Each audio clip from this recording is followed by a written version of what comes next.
Hey guys, we've got our November market update going on right now, and we're bringing that to you. We want to talk about a few things. So right now, historically, every year we start seeing our active listings kind of start tailing off, people taking the house off the market through the holidays, and we'll probably see them come back up towards January or February next spring for our spring selling season. And then we actually have seen a lot more of our pendings grow. So just some real numbers on what we're seeing. We're over 22,000 active listings right now, which is down from about 25,000, which was our peak number earlier this year. So that part is good. They were starting to climb up again, and we've kind of come back down, which is our normal season. And they've dropped about 100 over the last week. So just a touch over 7,000 currently are under contract. And that leaves us about 122 days of inventory. So what we're seeing right now is about a 63% listing success rate. So that means when a house goes on the market, 63% of those will sell, and we're seeing about 37 of them either cancel or expire or come off the market in some way. Our average seller concession, we're still hanging out about $10,000. So what that means is sellers are paying the buyers 10 grand through closing to cover lender fees, title fees, things like that.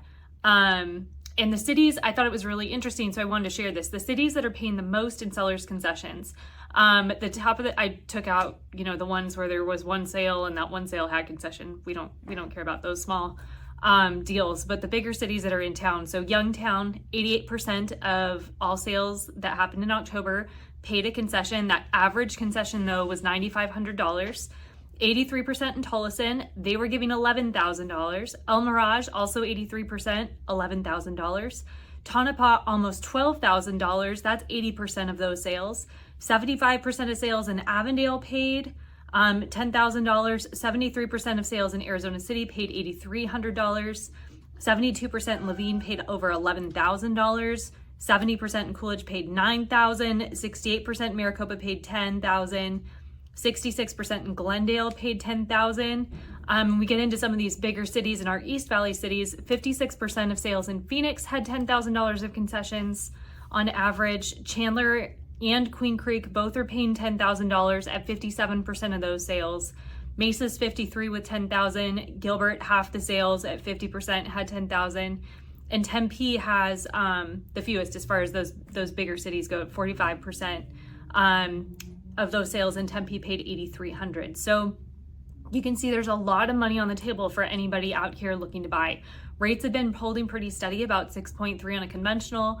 We're seeing them just below 6% for FHA and VA. Grants are still available. All of that stuff is still available. And so this could be a really, really great time for anybody who's, doesn't have a ton of cash, doesn't have a lot of, wiggle room in what their monthly payments are to get out there and go find something. So if you have any questions, give me a call. We can go even deeper into some of this stuff, see what each little micro market is doing in cities and neighborhoods, because it does vary drastically. It varies by price point too. The lower end of the market, like under 300, is behaving super, super differently than the middle of the market, like 4 to 7-ish. And then 800 to $1 million is behaving differently than like 1.5 and above. So each of those segments have a little bit of a nuance to them. So we'd be happy to kind of show you what's going on and see if this is the right time for you to jump in. So give us a call, 480-518-9907. We'll talk to you soon.